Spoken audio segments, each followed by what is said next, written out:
Wow, Computer we just jingles. started with Corey waving around like he was at sea. It's a great start to the podcast. Hello.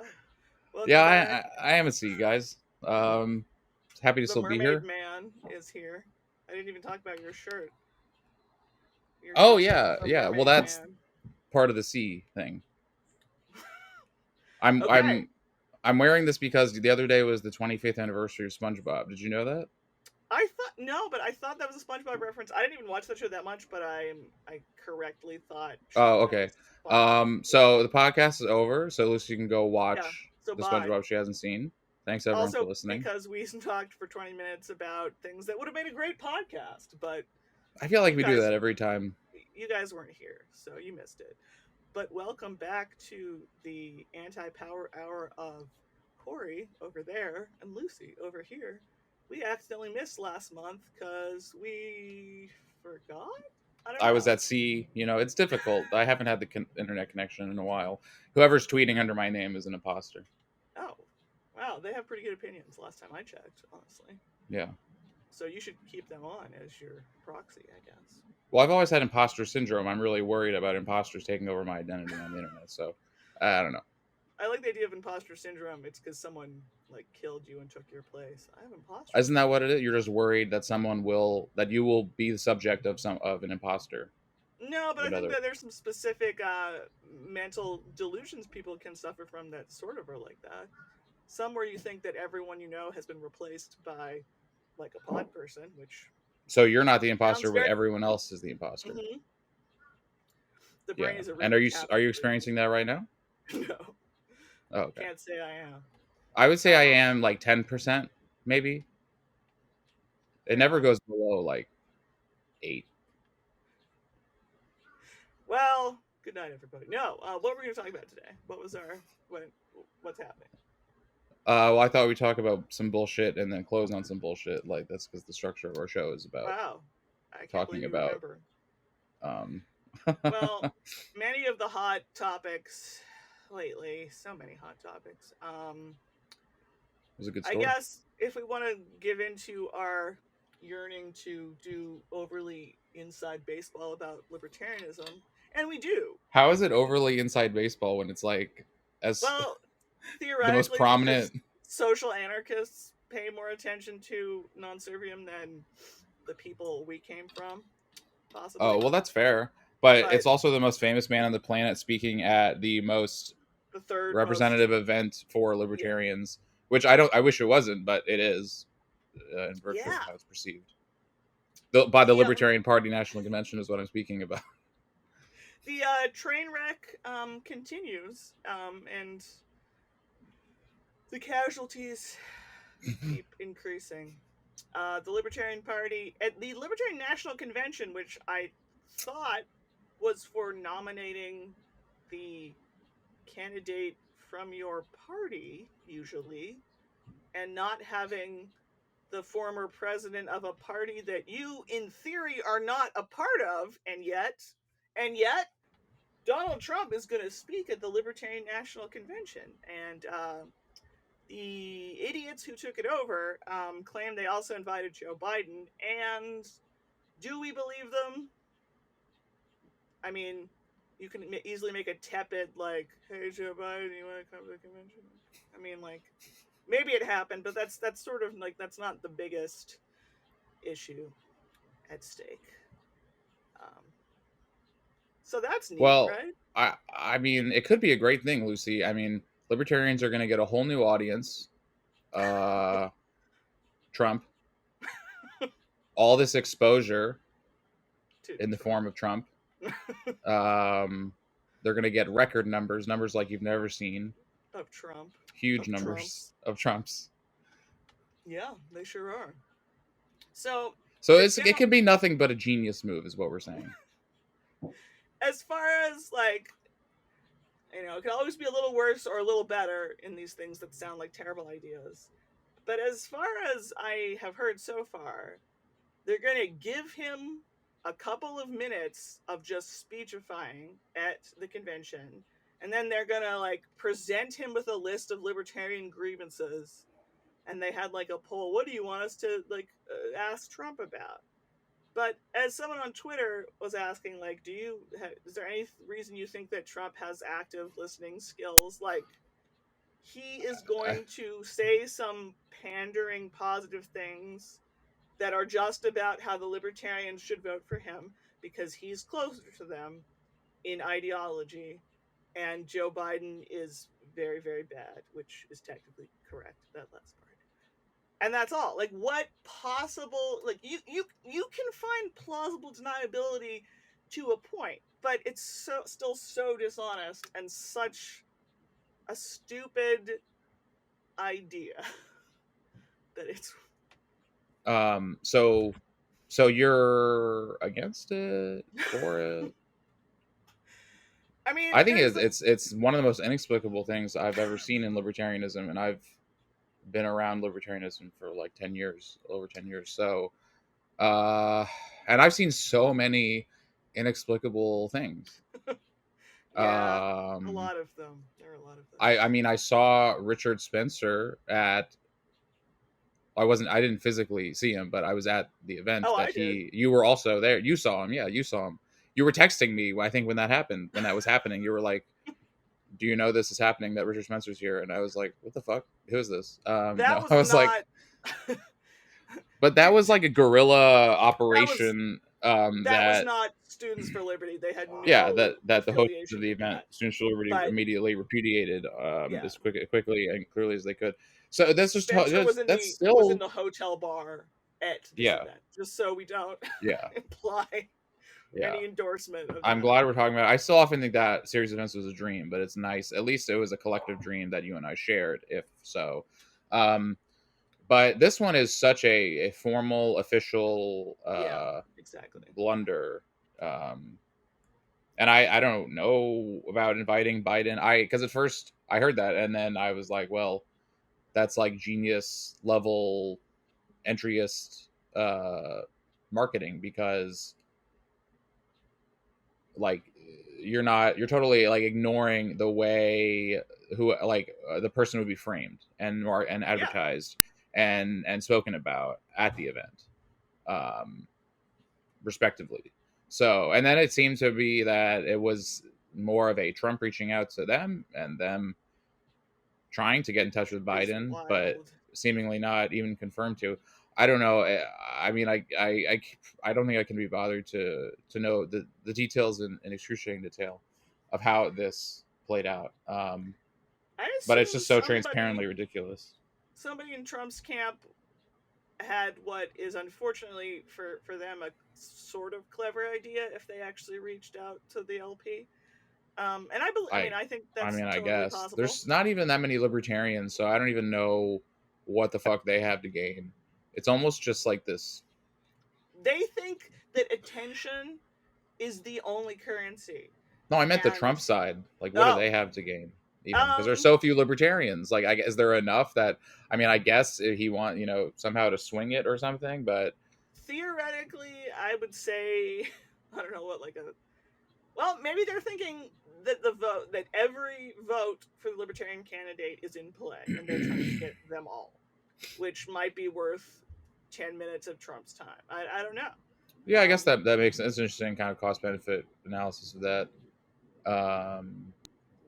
But yeah, I mean, no matter the way you spin it or anything, it's just beyond parody, giving resources and time and audiences to Trump. Well, let's not forget the T-shirts that immediately were pulled down.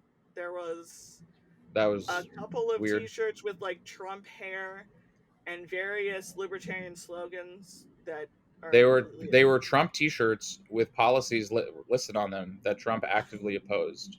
Correct. In his time in office, and has shown no sign of supporting ever.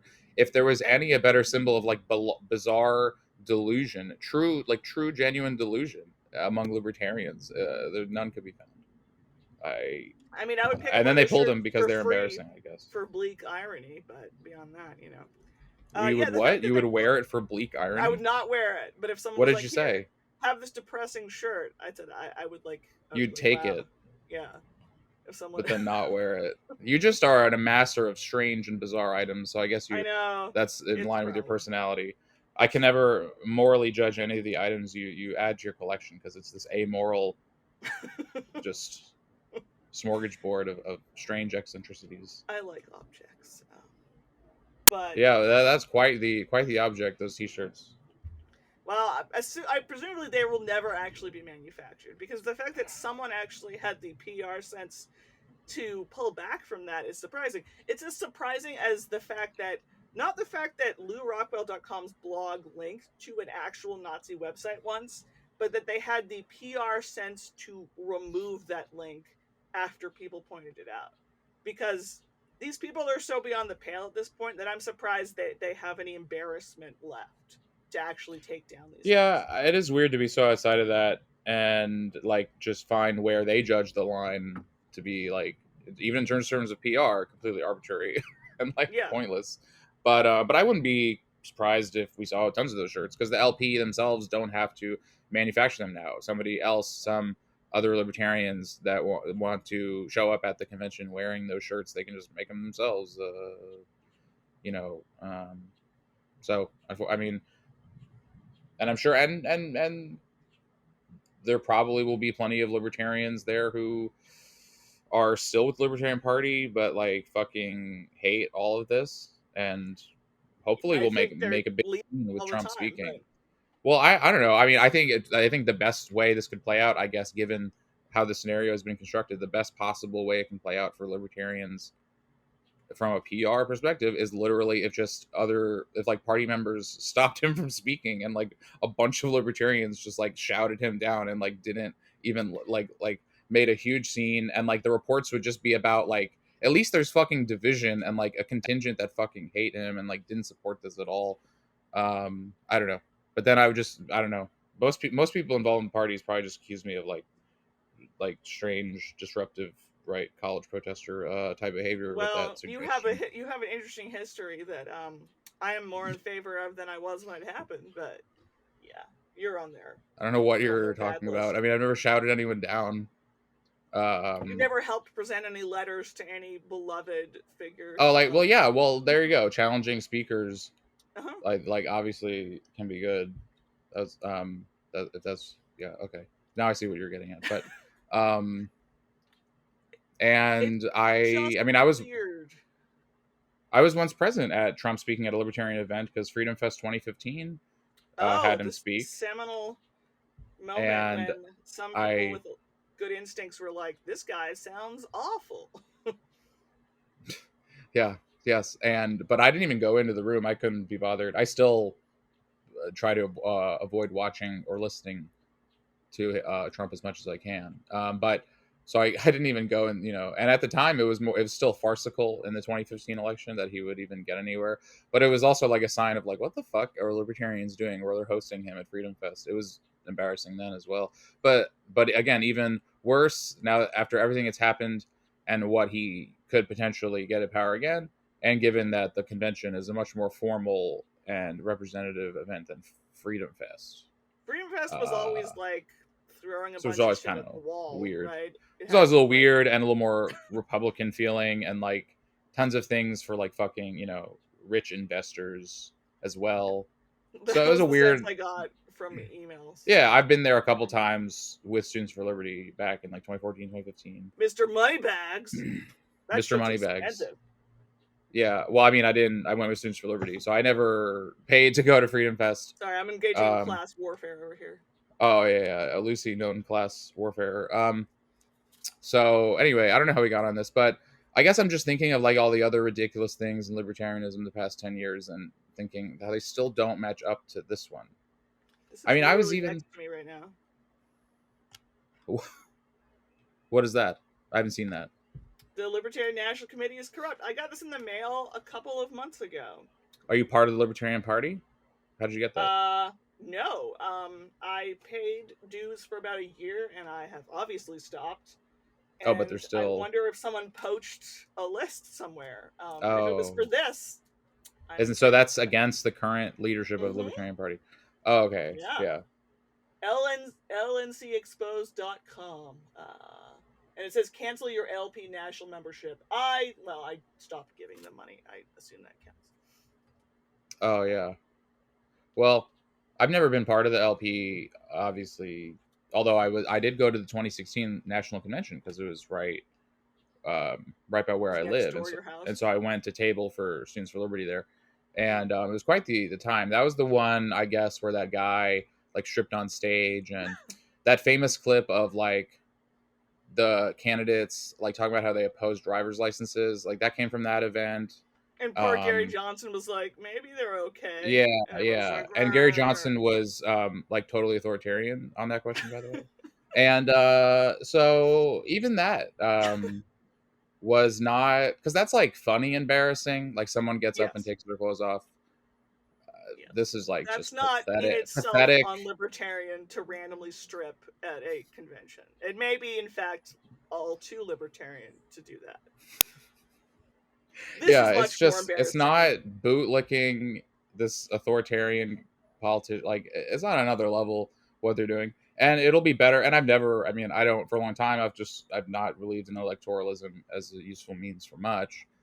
Yeah. And if anything, I think it'd be good for libertarianism. The idea is, if the party itself completely internally collapsed due to Really? like internal division. Yeah, because then you wouldn't have like one, all the libertarians thinking that the party was the way to change the world and like sinking all their resources and time into electoralism, which I don't think is really worth it.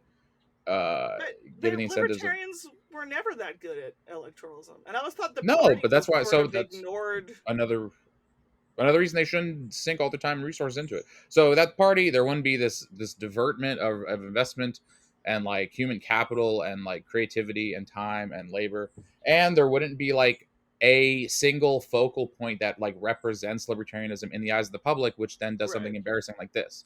So the idea is, if it was just more decentralized and kind of diffuse, um, without the centralized political party on a national scale, I just think that'd be probably better. I don't know. It's still depressing, though, because even as the Libertarian Party has never done much, it is still the most successful third party in America. It's true. And even I, who has had next to no involvement, the idea of it collapsing because things are getting worse amongst libertarians is sort of it's not bringing me joy. This Well, it's a accelerationism. symptom of the thing that's getting worse, like you said, of fusionism and this stuff. So it's just a symptom, and I'm not convinced it was ever more like work. Like, I'm not convinced the party ever was worth it. At best, I just think maybe it educated people, brought people into the fold. Like, oh, that's another political party. Okay, well, what is that? Google's the term, stuff like that. But you don't need that anyway. I mean, yeah,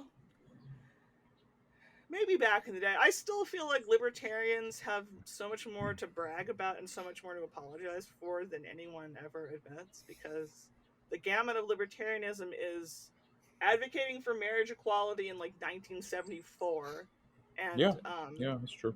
one of the first guys to run for president libertarian was gay. There's been this fantastic history of that, and then Yeah, there was Gary fucking North, the theocrat, who was kept at the Mises Institute as Mr. Important Scholar guy until he thankfully died. Who literally was a theocrat who wanted to stone gay people. yeah, Dominionism, like all the different terms for I want kind of Old Testament Christianity to be in my nation state, which for some insane reason has there's libertarians who are overly sympathetic to that. North literally wrote, I'm basically like, I'm going to use libertarianism and freedom as a cool inroad to the theocracy that I want, basically, is the paraphrasing. Like, and they were like, oh, he's a libertarian. Look at him. He's so libertarian. Having written down he was using libertarianism to bring about a theocracy. So that is so ridiculous that probably no one should have taken the Mises Institute seriously in any fashion ever again, solely based on that. But, and yet, there's a history of libertarianism that's awesome. that we love that is the opposite of that. And somehow they all ended up using the same word in America, libertarian, basically. So that's a big old mess. So maybe it should, Yeah. yeah. Well, as Jason Bias likes to point out, libertarianism as an ideology and as like a movement or community has always replicated or been a microcosm of like broader American culture wars and Sure. right left political Jason's usually right about disagreements, stuff. pulling yeah, he's right sometimes, pulling libertarianism in different directions. So I mean, I spent so much time being annoyed by salon.com level of like all libertarians are fascists that I forgot to notice how many of them were. But we're still here. We're cool. We didn't go insane yet. I mean, there's still time. We got a couple yeah, decades left. I think that's probably an underrated thing. Like libertarians seeing articles like that for so long that were so uncharitable, and then like but they were also more right than well, but then it's like you see the uncharitable argument, and then you just kind of close yourself off, and you become immune to like actually like seeing like instances where like that's closer to right, or there or at least there are people within the libertarian movement that have something closer to the fascist ideas. So I think a lot of libertarians they didn't actually have sympathy with those ideas, but they weirdly, in part due to these dumb left-wing critiques, became blind to them. Yeah, so those critiques themselves, maybe those authors should have asked, like, do I want to be effective or do I want to be correct? But those people weren't thinking about reaching people like us. They were thinking about kind of reaffirming their, Democrat fellows' assumptions about libertarianism. Yeah, that's true. It's a lot of political. So just because you're correct in a sense doesn't mean that. And political writing takes a number of different functions and roles. And I still wouldn't even go far to say that like at least what the kind of article I'm imagining that early 2010s like salon type art like I still don't think they were correct. I still think they were correct in part because most of them like, and this is the critical difference that libertarians must have to both recognize the issue but then keep it distinct. Libertarianism, like those articles like would say like libertarian ideas themselves are fascist or end up becoming fascist and things like that. Correct. And so I would obviously disagree with that, even though there are parts of libertarian ideas fascists can kind of pounce on and take and take in a certain direction. I think that's why you get people who used to be libertarians change their mind, stop being libertarian, and then become fascist. They don't keep being libertarian once they become fascist, even if they still use the term, which many don't. That's a good point. But that's why those articles, I would just still bristle, and still outside non-libertarians still, I think, view it all like often as like they project like the ideas themselves are muddily not really libertarian. They're more, but it's like no, there are libertarian ideas themselves that are completely opposite of fascism at play. I mean, beyond the aversion to voting, there's not a lot, and the aversion to voting, it makes sense. We know, like, most people who will ever watch this know that 51% of the people does not make morality or practicality or any other thing. And so this sort of Democrat, what I was associated more with the Democrat cult of voting, it's easy to be driven off of any type of democracy whatsoever because, it was just so absurd the way it was framed, even from people who knew better. Prop 8 in California voting to forcibly divorce gay people who've been allowed to get married. Is that democracy? Kind of. Was that totally immoral? Yeah, of course it was. So, I mean, I just think that if you really follow the road of democracy is bad, voting is bad, you can eventually end up in weird Peter Thiel techno-fascist dark enlightenment land, and then you get stuck there. And die. Well, yeah, I think there's kind of two issues at play there. It's like one, like a bunch of libertarians like didn't realize that all these arguments about democracy and liberal government and representative government, all these things were like not about like how those things were worse than like autocratic or monarchic or dictatorial governments. Right. It's just that there could be better things like little to no government than what we take as liberal democracy. That is the status quo. Like, And so, and it's part of a broader, like, the other thing being, like, are you anti-state or are you just anti this particular state? And so a right, bunch of right. libertarians are anti the government, and then they thought, well, they're just anti the reigning government. And that's how fascism, like, latches onto that, I think. There's even better and worse versions of what you could broadly call decentralization, because decentralization sounds, nice and anarchist in a lot of ways. And then you realize that there are people who are still talking about states' rights. Like, that's a thing. Like, a geographical area has rights in some capacity. And you have, there's one of them crusty neo-Confederates who are still, and the LP now has been obsessed with hashtag national divorce, which people have pointed out that would probably end in some partition-esque bloodshed. Like, do you really think that can be done a non-acrimonious state divorce? Like, when has that ever happened?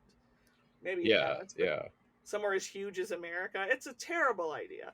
It's practically terrible, and it's deeply depressing from a human perspective, in my book. It's ironic all these folks fashion themselves as so stridently anti-war, because I think the calls for national divorce are practically calls that are pro-war. Mm-hmm. And it seems like a lot of them would be perfectly fine with some kind of war, a civil war, an internal pro-secessionary war.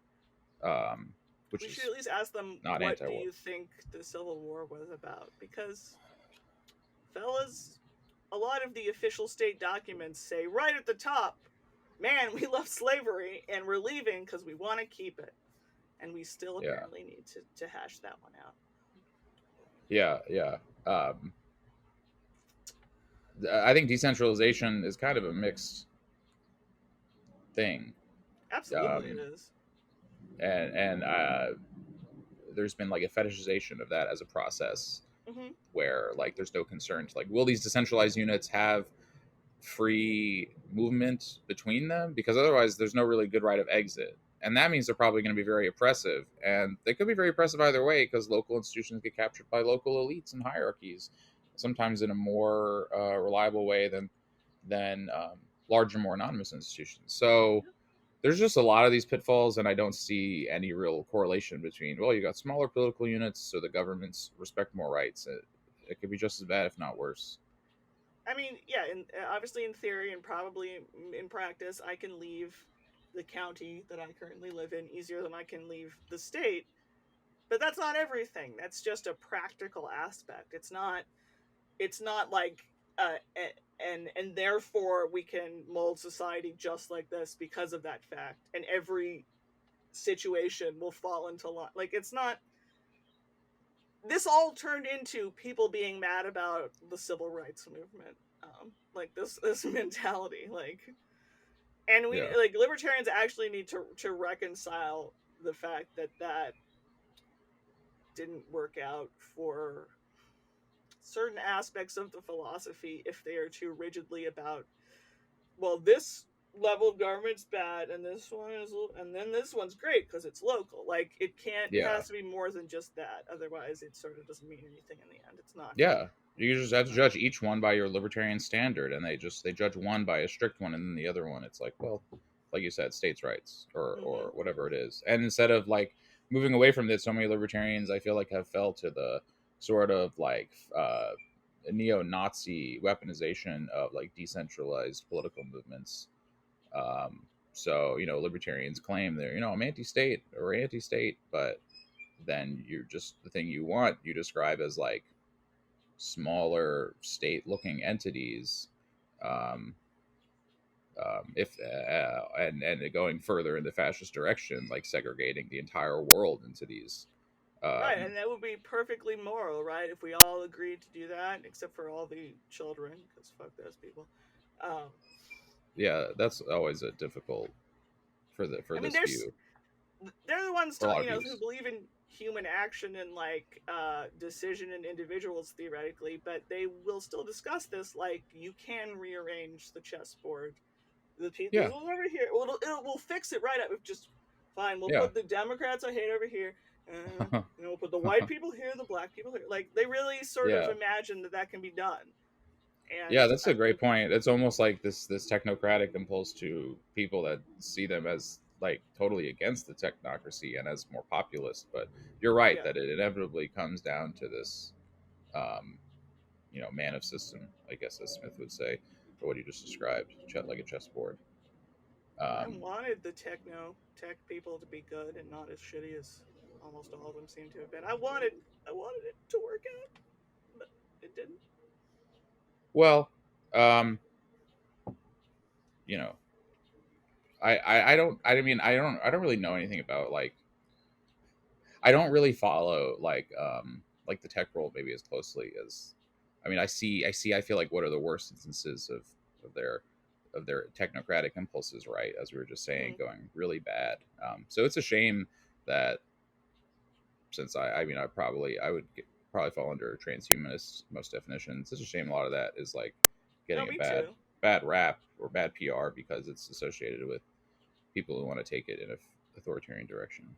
I mean, brain implants for people with, paraplegic locked-in syndrome, like, that's not a bad dream to have, Elon Musk, but, like, maybe he's doing it wrong, he's torturing monkeys, he's getting ahead of himself, etc. These dreams, we like, or space travel, obviously, like, the idea that we should just forget all of that is, I hate that, because that's an absurd thing. But I also was constantly looking for, like, who is the richest person who isn't that shitty? It's my eternal quest to find out the answer to that. I just don't know anymore. But we should have brain implant monkey space travel one of these days. I believe that. Yeah, I mean, it's always Prometheus, I guess, right? And it just feels like there's a spectrum. Like, you don't want to accidentally destroy the universe with your science experiment, but then you just don't want to. But you also don't want to sit in a cave and live an impoverished and boring life. So you got to find some middle ground there. You gotta do some shit. Hopefully, we could have carefully. Invented nuclear power and not weapons. That would have been it's pretty rough when it goes hand in hand with. So I'm tempted to just say tech is like inherently neutral, insofar as anything can be, but unless I would say so, definitely. But I don't know. I think there's argument, like, as its use might be asymmetrical. I don't know. It does benefit authoritarian governments, but it benefits insurgent movements.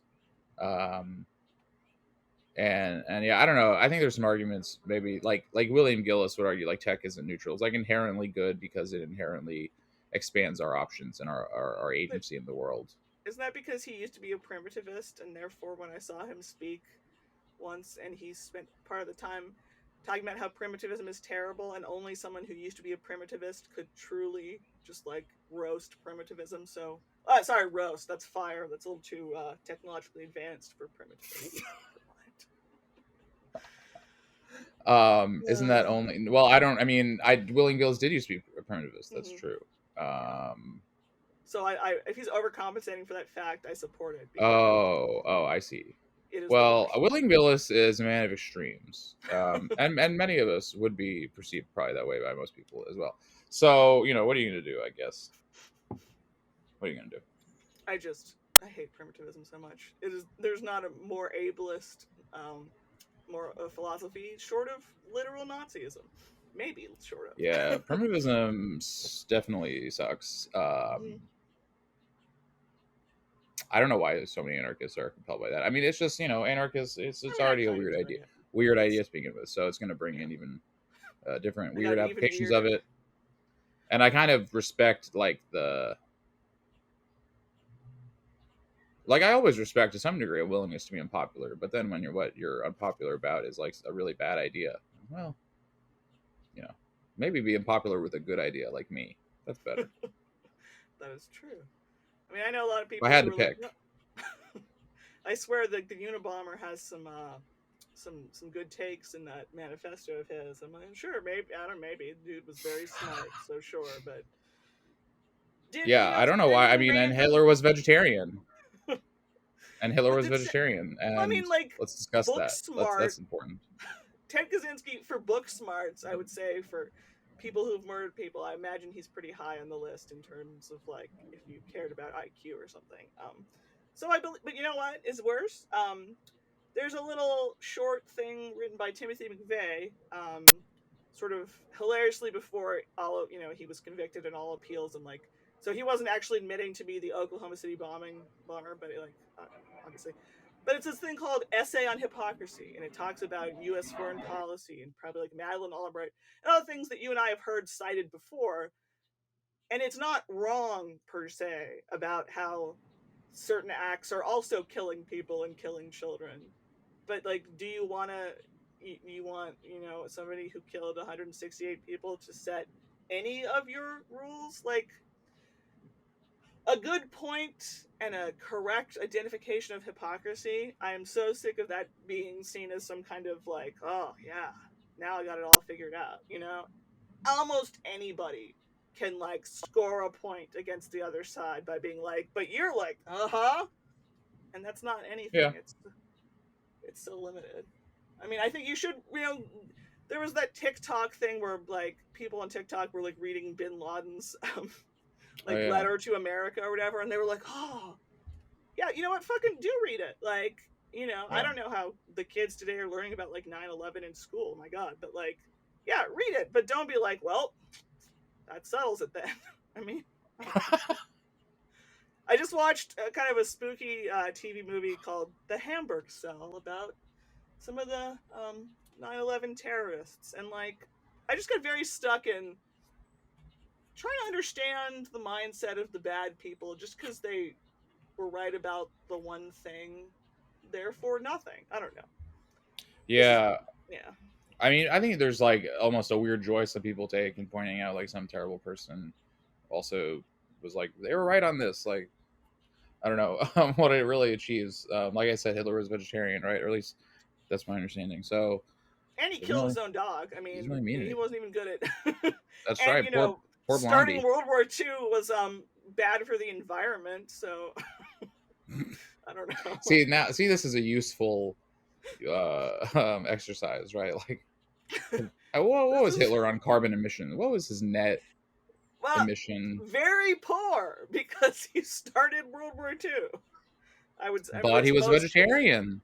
I don't think you're being fair enough, but we can move on. Yeah.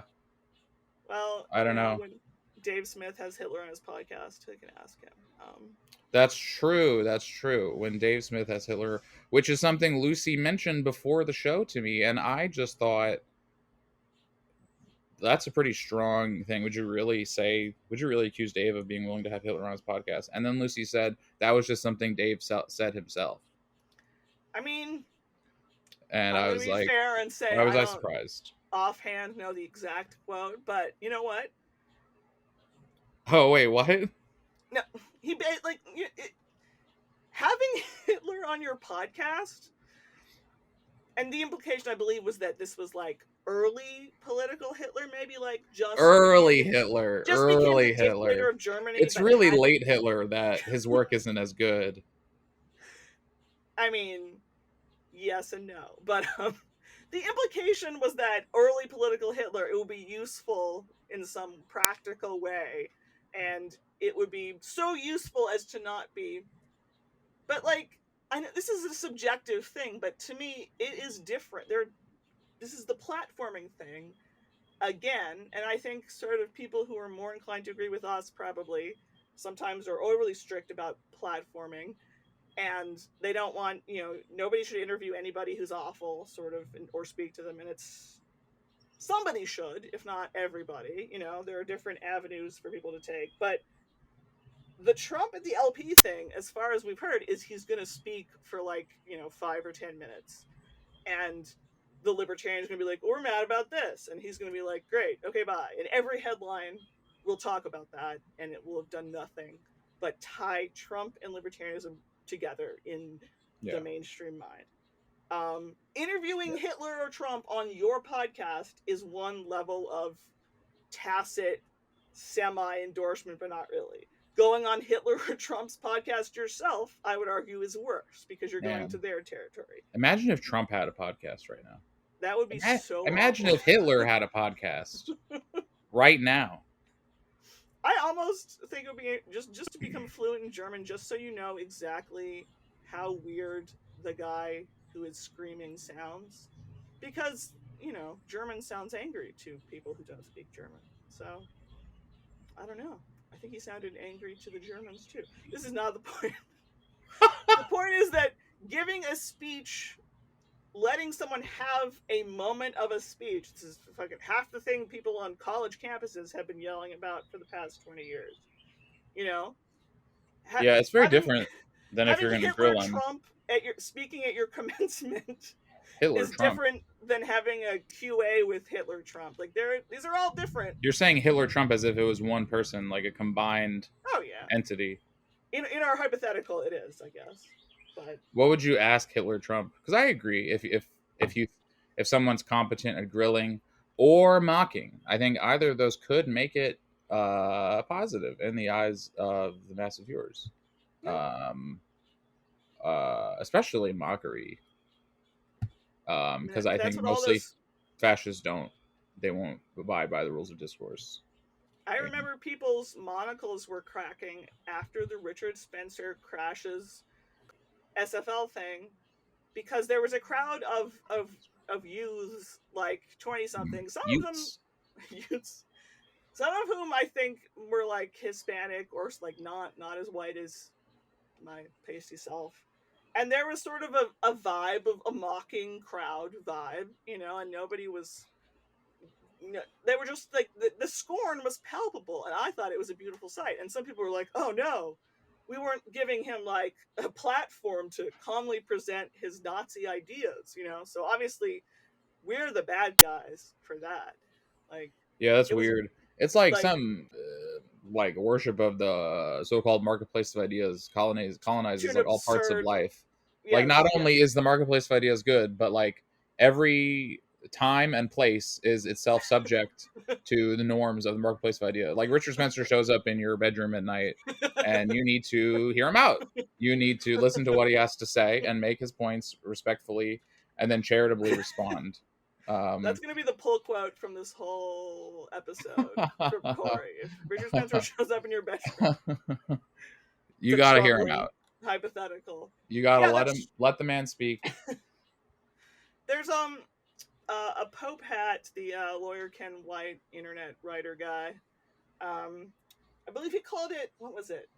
Something like first speaker bias or something, when talking about, again, the like college-esque kerfuffles, where in this framing, the person giving a speech, Madeleine Albright, Richard Spencer, someone who sucks. Hitler Trump, yes. They give the speech, and that was speech, and you're supposed to sit and listen to the speech. But, the kids outside with signs who are like, we don't like Hitler, Trump, Madeleine Albright, Milo Yiannopoulos, that's not speech for some reason. Because the response to the first speech is less speech than that speech.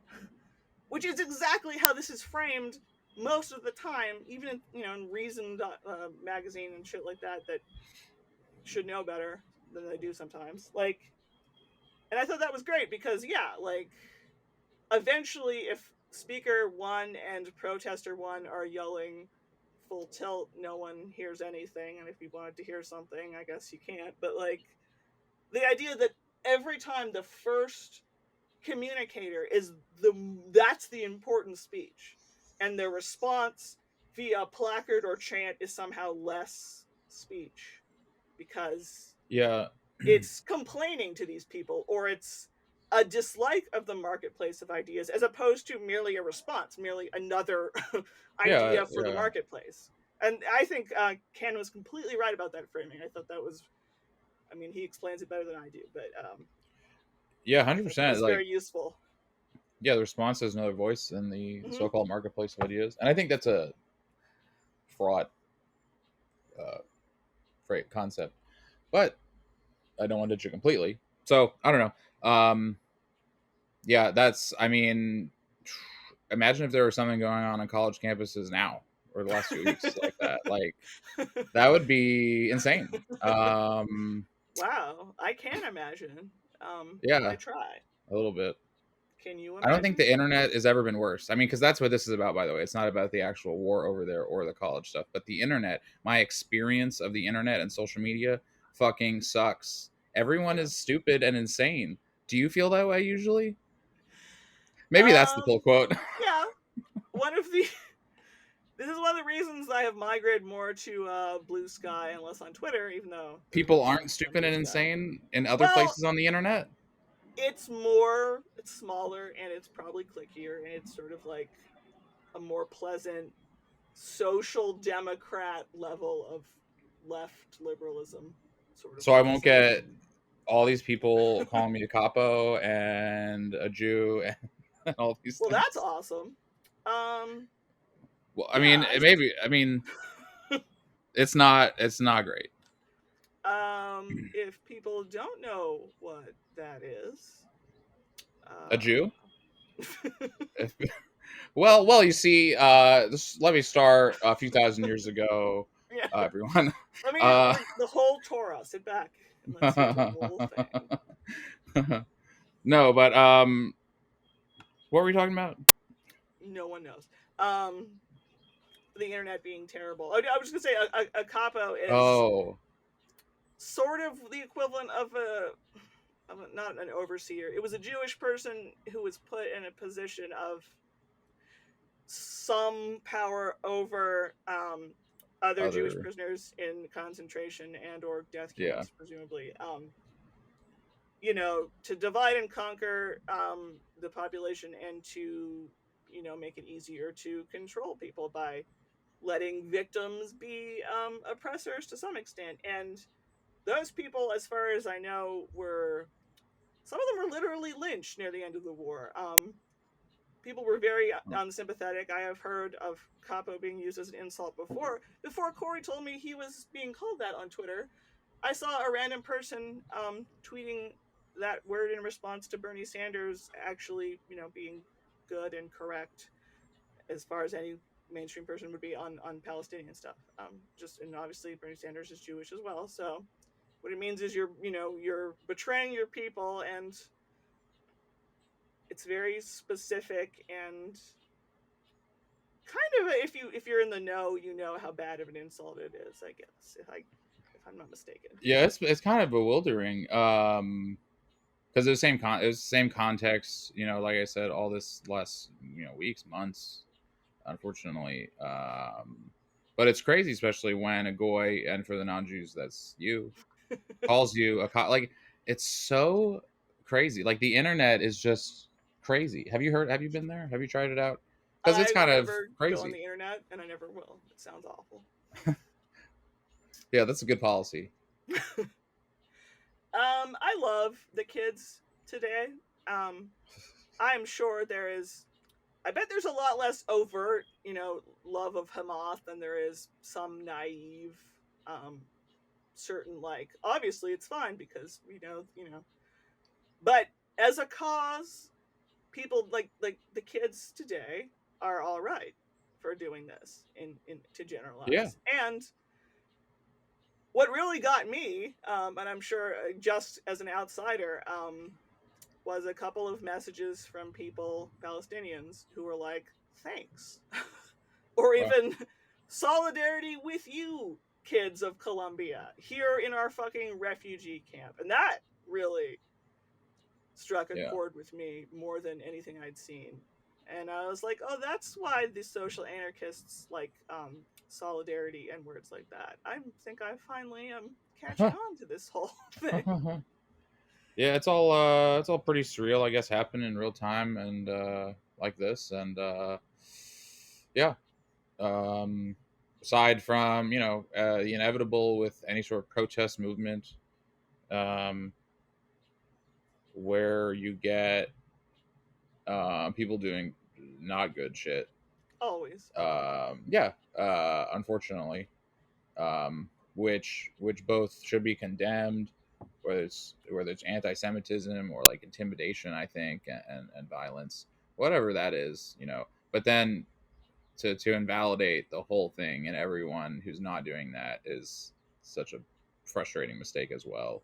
Mm-hmm. So yeah, there's just a spectrum of unreasonable positions that a lot of people seem intent on taking. But yeah, on the whole, it's I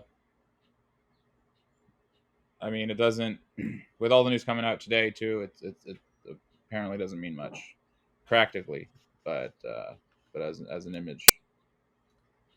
Um, Libertarians never like protest, and I think, like my beloved one cousin did a lot of protesting in his day, and sort of amongst the social anarchists, left coastness, and those people in some ways maybe over, they think protesting is more powerful than perhaps it is most of the time. But our people, amongst sort of suit and tie American libertarianism, Cato Institute, Reason Magazine, whatever, we never protest to possibly an absurd degree. And I think that's interesting. Like, I think there is a huge reluctance to do that. It's because we're individualist assholes or what. But like, whenever the big outcries against ICE were happening under Trump, and I still saw libertarians dragging their feet and finding some reason why they weren't in support of these protesters, who were literally doing a focused, tailored protest against a single federal entity, which is the most libertarian friendly thing you could possibly imagine. Not, I want to overthrow the US government and turn it into Belgium, or some elaborate, like, I want this to be European. Here's my 10 demands. It was a focused hatred of one federal law enforcement. And people still, we know people who were out there and stuff. So obviously this isn't everyone. But that was so infuriating to see, because like, you should have been waiting for things like this. This is so, there's no reason not to support this. Yeah.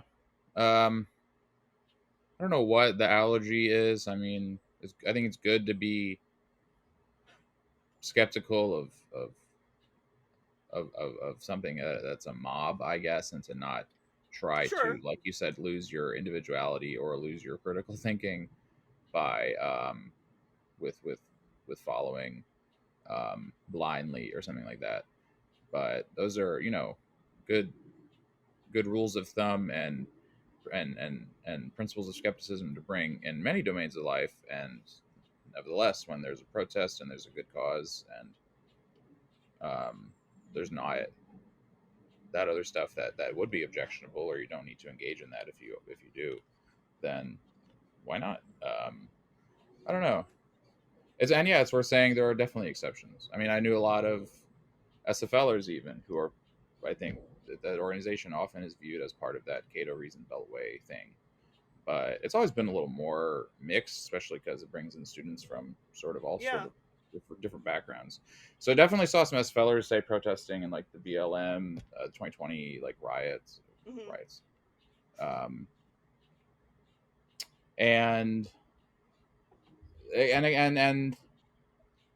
And two, you go back to like anti-draft protests, anti-Vietnam War protests, and people who would later become probably annoying on those issues and right wing, who were participating in that stuff and burning draft cards. And so it's there. It's there. But libertarianism, like we said, kind of replicates the broader culture war issues, and so you get this variety of views on protest and on if that's worth it, if that's corrupting, if that's pointless. But all I can think is like at least like people are doing or saying something, trying to make the just viewpoint out there in the public dialogue and discourse. That's something. Part of the problem also, though, is people hate kids. I realize people hate protesters and people hate kids, even if they were vaguely, maybe Israel's, government's being a little excessive or something, but they hate protesters. They hate anyone who's in their way, which I vaguely understand. But they hate anything the kids are mad about. They must be wrong. And there Yeah, is, of course, the eternal, like, I mean, truly, this has been said far too many times by left Democrats, etc. But it's true that a huge swath of people, if Martin Luther King was doing all that he did right now, would hate him. You know, blocking sure. streets, causing fucking upheaval. You know, the protest that is safely in the past is safe, and you were totally on the side of it the whole time. But Yeah. anyone, even a relatively, like, the most peaceful ones, is still a crowd. It's still a crowd potentially getting in people's way, and people hate it. And the fact that it ever changes anything at all is almost surprising, because I think people have a real, at least here in the blessed America, they just hate it. You know, they have a just instinctual, just immediate, just like, kids are stupid and they're rabble rousing, and why are they making such a ruckus? I don't know. Yeah, it's really weird how a lot of it, the criticism does take that form, and sort of like picking out things that were said or something, and like mocking, right, kids for being like snowflakes. I've seen a lot of that, and like, I don't know, it's such a weird angle to take on all of it. It just really is like, that's the point you're gonna make. You're just gonna take this moment to like dunk on the youths, Yes. and that, I mean, to bring it even further away from the actual substantive issues at hand, and kind of bizarrely so, and so uncreatively so, because Mm-hmm. people have been saying that as long as there have been people, and to just evade the actual substantive, what are they protesting? Are they making a good point? Are they bringing attention to something worth bringing attention to? Okay, have a position on that stuff. Don't just like, I mean, yeah, kids are silly, and adults are silly, and senior citizens are silly, and Children are silly. Babies. and it's Silly. just so bizarre, right? I mean, and these are obviously, more young adults too. Not normally would we be calling like early 20s people as like kids, but right, it's part of that whole, middle-aged people are saying it so well, and I'm right in between there too, because I'm gonna turn 30 next year, but God, I you're don't. a youth. So I'm avoiding what. You're a youth. You've just been wearing a beard for most of the time I've known you. You've been But calling you've me a been a. Ute for 10 fucking years. I know, but you've been a When I'm professor. You've been a college professor for like 90% of that. So you're What like are you talking? permanent. You've been I'm wearing not a a beard college. for so long. Oh, that makes me an honorary college professor. I It see. Okay. does. I was like, It man, really when did does. I? What life have I been living here? You don't remember? You are. Okay. I forgot where we were with. I was just trying to distract you from.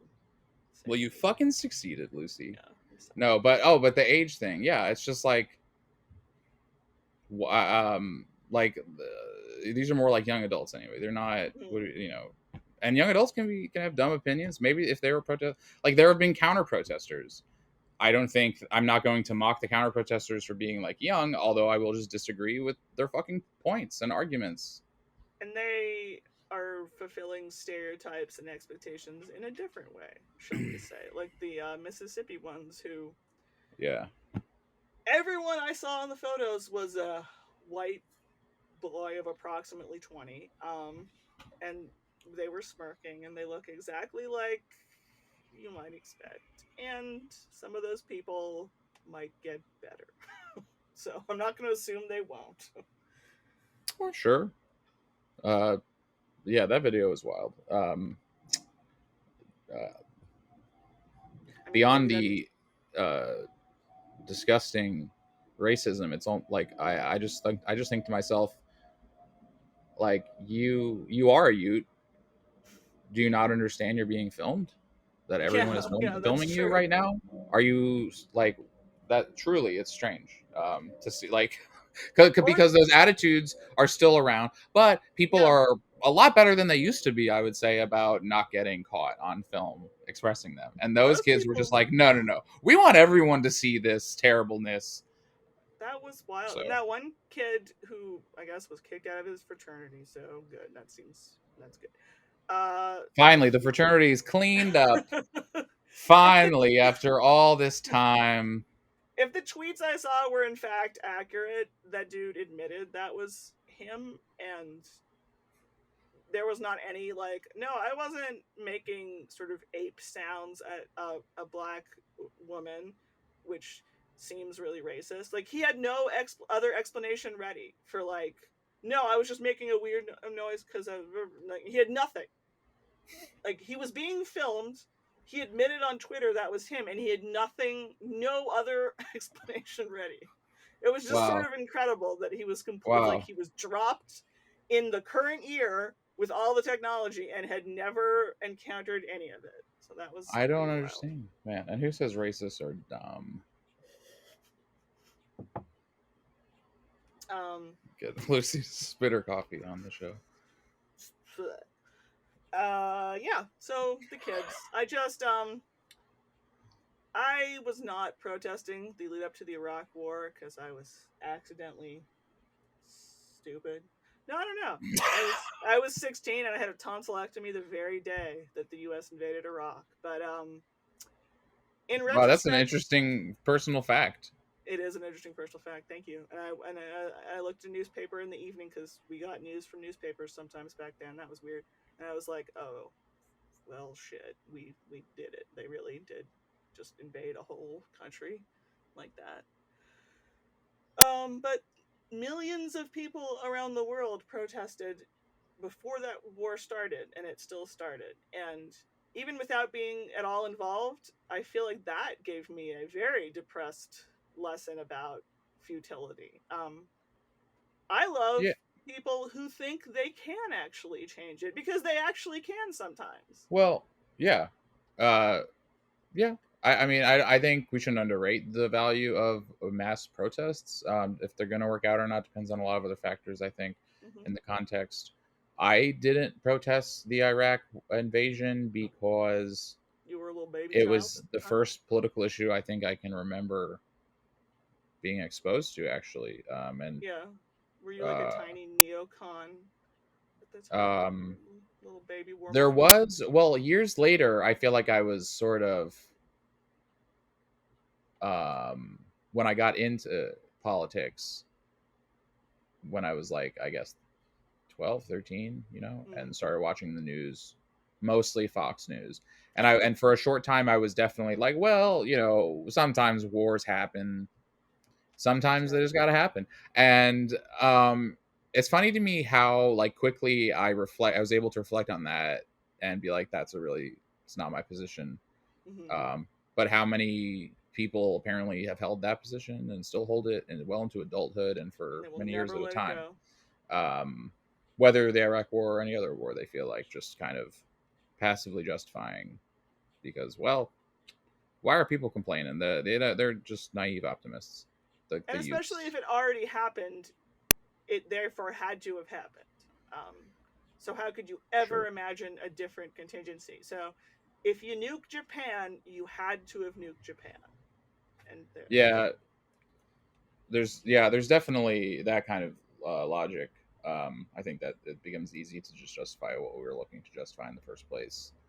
And you know, about the, you know, the protests didn't stop the Iraq invasion. True.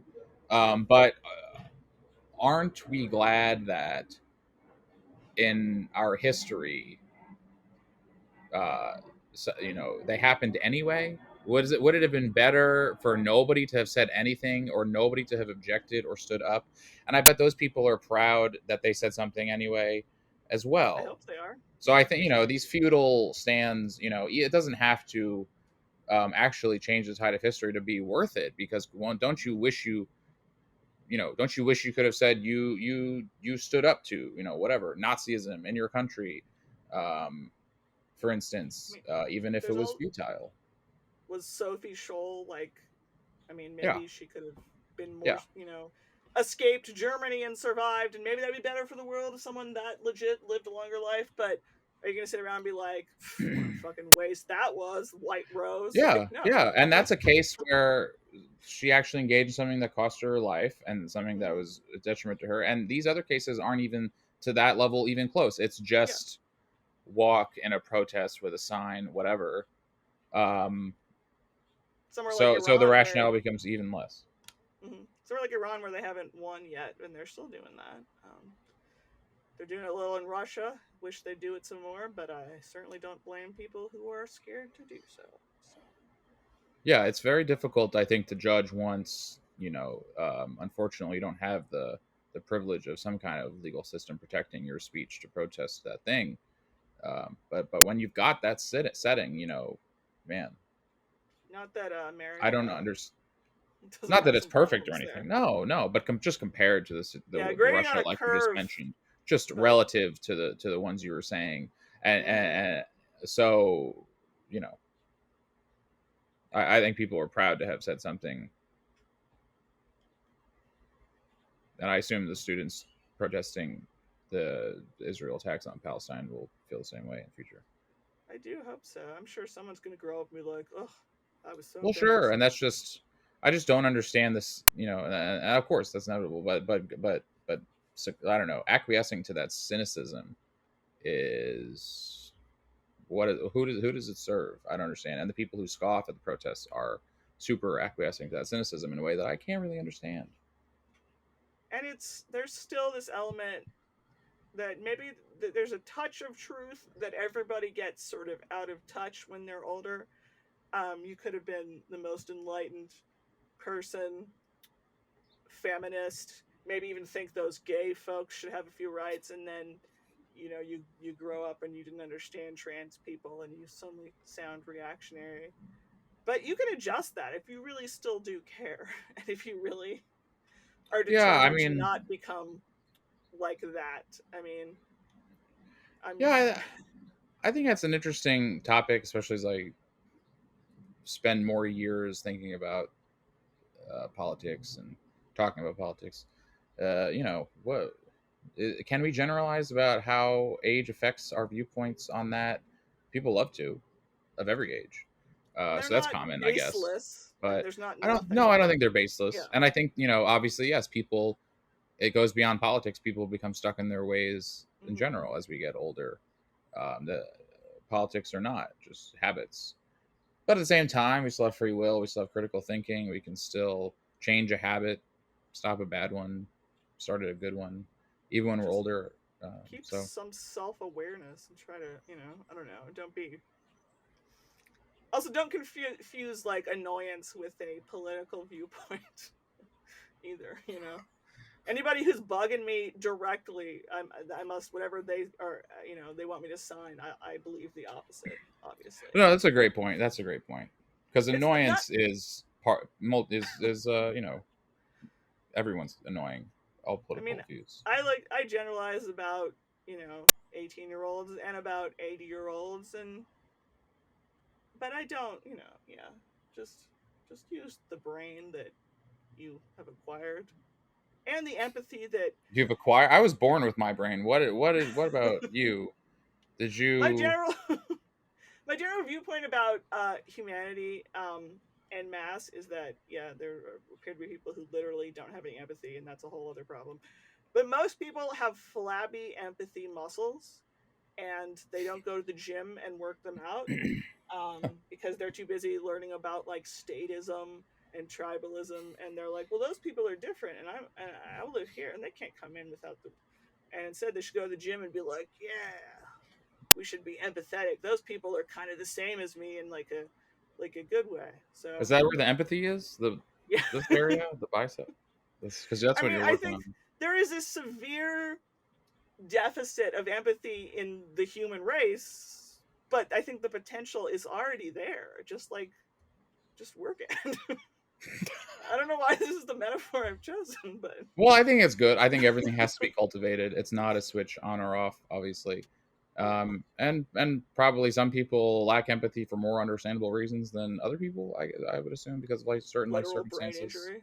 I mean, yeah, or yeah, some sort of actual injury or disease or something like that. But mm-hmm. yeah, As opposed to the disease of statism, etc. well, I'm just glad we can still come out in this woke day and age and stand up for an unpopular idea like empathy.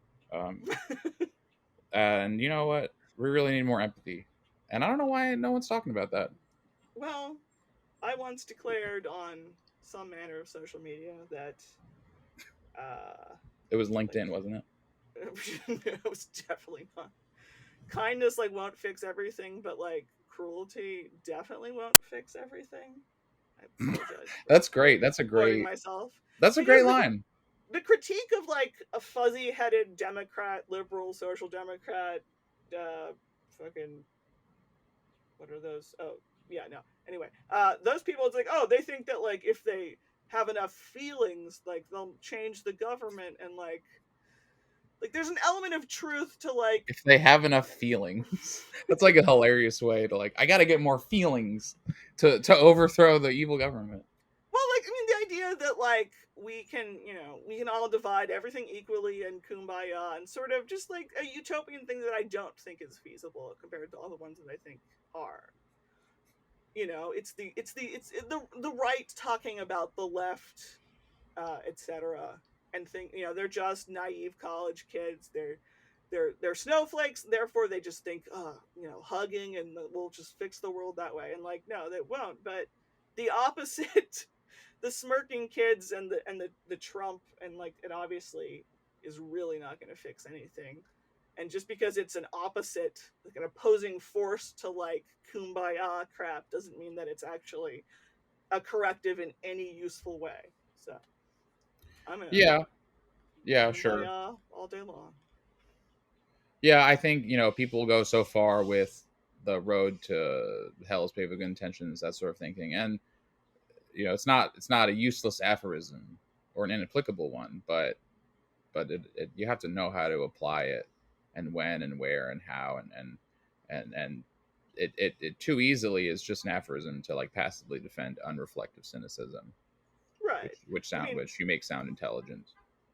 I guess a better example than all of my flailing before was, to me, is gun control stuff, in America specifically, where the barn door is open, and there's so many guns in America. Mm-hmm. And every time you see a particularly horrendous school shooting, I get why you'd go, damn, we gotta get that gun control. It's based on feeling bad that usually a bunch of children were murdered. Like, yes, absolutely. But you have to wish that into existence, and that doesn't work as far as I'm concerned. So Sure. That's my hot right-wing take of the moment. Lucy, right wing confirmed. But no, I agree. I mean, it's never enough in and of itself. You have to know how to apply it or implement whatever. Good intentions, but the reactionary cruelty is the point, which is such a that statement really is going to go in the history books from that one dude, Adam Serwer, that so applicable to stuff. That will not do anything either, like the reaction. Yeah, no. The implying that you don't care, that you literally care more about an inanimate object than a child's life. Right. As the exchange is not that easy at all, but just being an asshole hasn't fixed any of the other stuff. Having a president who just talks shit all day long didn't actually fix politics. All it did was make being weird, rude, and hostile in, DC institutions more socially acceptable. That's all it did. It didn't it didn't unveil the terrible truth and make people actually hate politicians. All it did was give a weird cult around a really annoying, rude guy who doesn't have the wonk training to pretend he actually cares or knows about anything. But it's the same thing in a ruder outfit. All it is. Yeah, but I really think he should speak at the Libertarian Party National Convention, because it'll be great. Let's not worry about it. Speaking of platforming people who are wrong, I kind of want to talk to somebody who thinks this time fusing libertarianism and the far right will work, and be like, tell me how it's going to work this time compared to the 1990s when this was tried, compared to Murray Rothbard, who has written interesting things, ending his life as a David Duke apologist idiot. Like, how is it going to be different this time, fellas and ladies? Because no one's telling me. Well, they think that was when Rothbard was at his most intelligent. Then if they really thought... The metric of success becomes warped by your means, I guess, too. So, I mean, this is a success, and to some people, I feel like Trump speaking it, it's like that inherently somehow is a success. It's like, well, no, this is the logic of political parties, unfortunately. Because Trump trolled his way to the presidency and brought that 4chan energy to the mainstream world. They think that attention and rage clicks will win the day. I think that's all they need. I think. I mean, As if headlines. I mean, what are they? It's weird that that's the most charitable thing we can come up with. Yeah. On this, but that's. I really don't know what the better case is.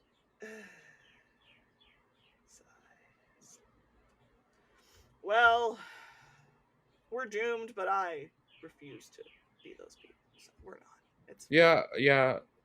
30 years from now, when Trump is in his 14th term as Libertarian president, we'll be glad we said something on this day today. And speaking of transhumanism, he will be a horrible cyborg entity by that point. And man, will our faces be red by then? Because I was imagining like Futurama head in a jar.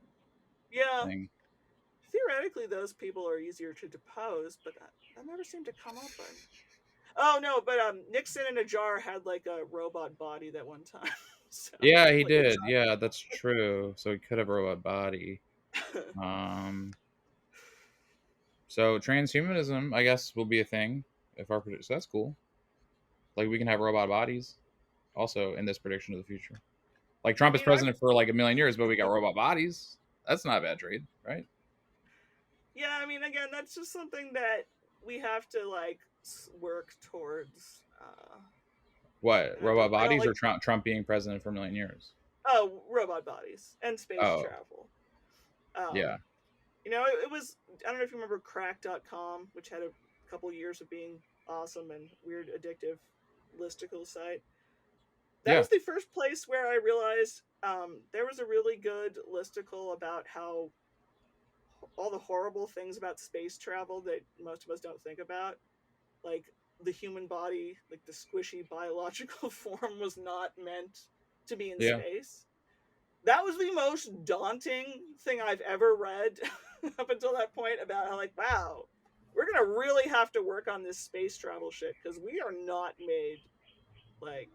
Oh yeah. UFOs are probably robot drones because we are not made for out there. We could evolve. We could. If you just throw a man into space with no suit every day for like a million years, maybe is that how evolution works? I think so. Like we'd slowly adapt. The rest of us would. No, but I need to go to take my science again. You could, and I was the homeschooled one. Damn, you could probably make a weird sci-fi story where that was how evolution worked. Probably exists already.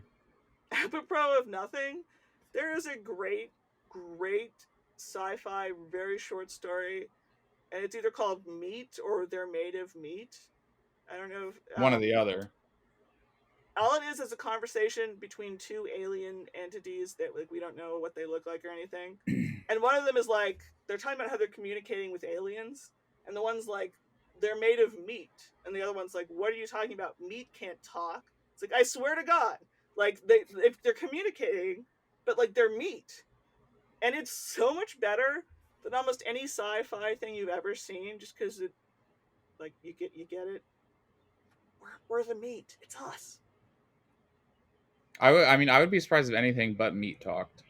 I would be a little taken aback. But they're baffled by it. And there's some allusion to, like, I don't know, like a talking planet or something that's clearly not like us or whatever. But like they don't even believe it that meat can talk. So, man, you love this story. It's really good. I love it. It gets passed around the internet occasionally because it's very short and it's good and you should read it. All right. I'll read it. This instance of meat will read it. I guess that's my replacement for wrapping things up on something non-political and good that we're doing, which was my old tradition on the old podcast. That and playing way too much Animal Crossing as if it's 2020 and we're all dying of COVID. That's what I've never played Animal Crossing. It's very soothing. Oh, well, that's nice. It's not... Picking digital fruit and going swimming, digging a hole. What? That's what the game is? That's Or pretty have you much just been doing those things in real life? Oh no, I should. No, that's pretty much that sums it up. So that's good. That's good. I've been doing that in real life, digging lots of holes, Digging fruit, etc. Sounds okay. I'm not good at digging though. I don't know how to dig. You just haven't. Your potential hasn't been unleashed yet. That's true. Have you been doing anything besides digging holes? Oh, you're like actually asking me. I mean, theoretically, we're actually podcasting right now. Oh yeah, we're live right now. Fuck. Something good. It's not about Something genocide good. or... I don't know. I mean, I watch a lot of movies. People know. I mean, talk about movies a lot. I don't know. I watched Poor Things. Did you see that? No, I haven't yet. I would like to. Oh, you'd fucking like it a lot. It's really good. It's really good, and like I feel like you in particular would enjoy it. So if you like, I don't know if you. I think it's on Hulu, or you stream it some other way. I don't know. All right. Or go to Blockbuster down the road. I'm sure they got it. I will get in my time. Someday I will. I'm gonna get in a time machine. And then, this was fun. Maybe you'd find this interesting. You, Lucy, probably not our viewers, but they re-released the Spider-Man movies in theaters, so I went and saw all the original Sam Raimi Spider-Man movies on the big screen, which was like fun as shit. I don't know if I saw those first two in theaters when I think I probably did. Oh, I did. I was a little kid. I remember for some of the first movies I saw in theaters. So I was like, I leapt at the opportunity to see them again 20 years later. Super fun. I finally saw the third one like last year, and you did? It's really terrible. Spider-Man 3 is a little underrated, I think. I mean, we could get off on a whole tangent, but it's rough. It's like very underrated. I will maintain. And this is your hottest take so far. It has a growing contingent. It's kind of like the Star Wars prequels, where it's remained in the cultural consciousness in part thanks to the great memes and the images that people now see of those movies before they even see the movies. But it's also like prequels. That's true. I saw that for so long. The fucking emo hair, the weird dance. Oh yeah, like, Bully Maguire. Yeah.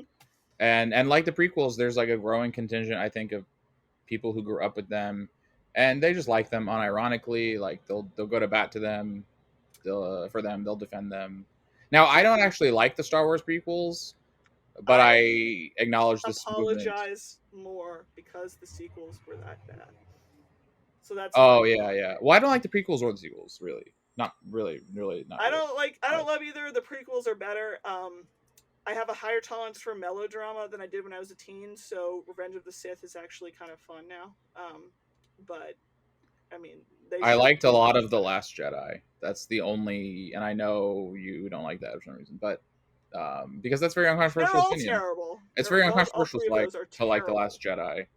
I'm surprised that's drawing ire from you because everyone has. If I was picking from the sequels, I would pick that one because it looks much better, and other vague reasons. All three of them are terrible films. You've got Puppet Yoda in The Last Jedi. It's not. Yeah, it's the prequels having CGI Yoda. Terrible.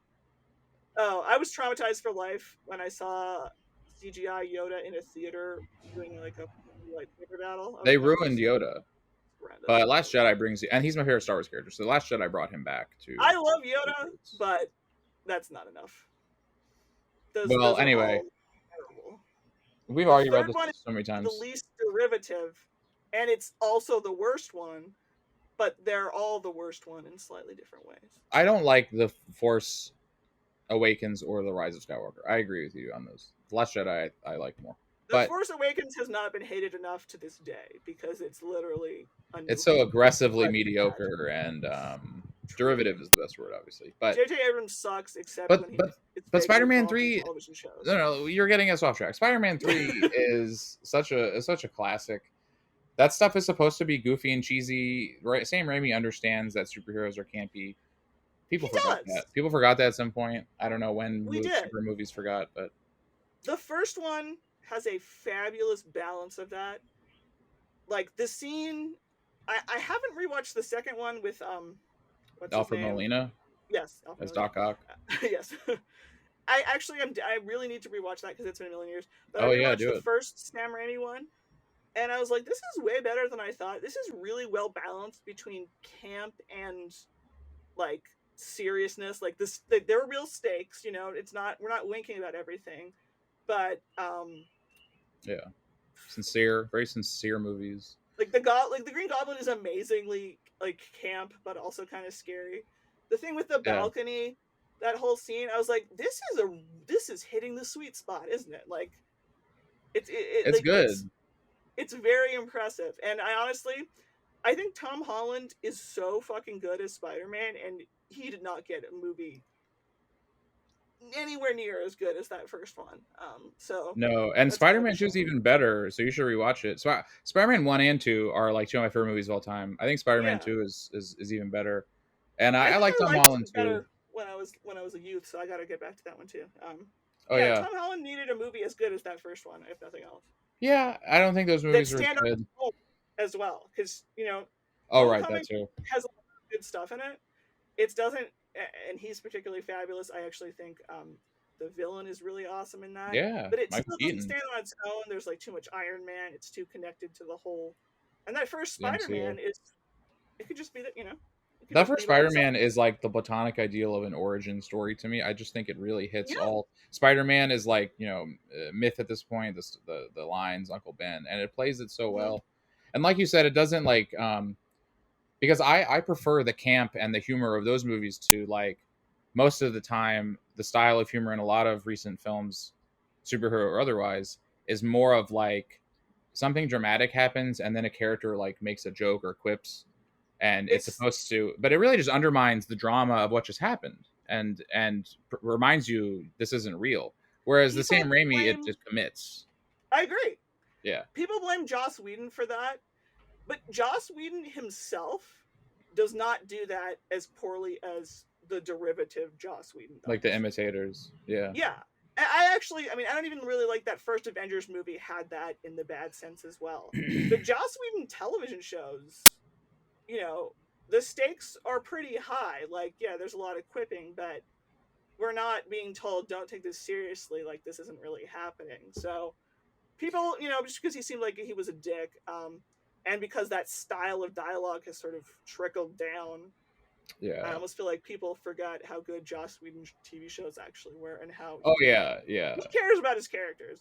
Like Like it's 10 years from now they'll puts be him through the like ringer. 10 years from now they'll be like, oh fucking yeah, he does.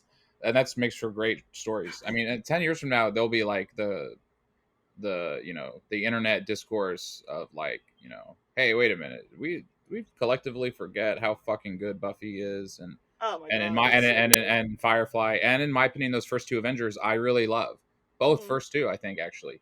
And yeah, and it's kind of because he trying to be such a dick, and some of the more some of the elements of the way he does things have become so pervasive and copied. I feel like it's kind of invoked to like shit on him, but but Buffy shitting on his is so art and his good. works to me is not. That's I love that stuff. It's Mm-hmm. great, and it sucks. So I mean, sucks that he was a dick too. Like, And because like no one expected what's his name? Zack Snyder is by all accounts a perfectly nice person, right? yeah, But his movies are pretty suck. terrible. Yeah, But no one it's so expected funny. him to have invented feminism the way that Joss Whedon invented feminism in the 90s. So obviously everyone had a lot higher hopes for him, I think. It's so funny to me that Zack Snyder is actually this like great guy to work with and like super chill, and like I've seen interviews with him, I've seen like other people talk about him. I fucking hate his movies. I love the iconography and the visuals, but like as movies, as stories, and characters, they're all really bad. So, but it's so funny that he's a great guy. I mean, I It's like a even think himbo. that if he had like a co-director, maybe he could be saved. Almost. No, yeah, he's one of those I think where he needs to be filtered and helped and with even like other. George Lucas. So I mean, and Yeah, Lucas is I like don't that hate too. Lucas, That's what I he's think like of. that too. But I mean, Yeah, Zack Snyder, like his action stuff isn't terrible sometimes. Like It's Like like, his you need to visuals are not great. you need to not be in charge of this. You need to not write it because Like you compare the visuals in a lot of those DC movies, I think are better than a lot of the MCU, and he treats the characters like these mythical figures. to a And fault in oh, Man of sure, yeah. Steel. Yeah. Well, that's the thing. It becomes, and it's interesting because it's kind of like DC's failure mode, right? It's like they're gods, the MCU are people, so their Right. styles kind of reflect the divergent philosophies. But nevertheless, MCU can, at worst, look pretty boring, and the DC Zack Snyder movies always had these like striking visuals. And I know he would storyboard his stuff out like a comic book before filming it, which probably is why they look so great in part. Honestly, Man of Steel, if the Kents were not so god awful, that would fix an enormous percentage of that movie for me.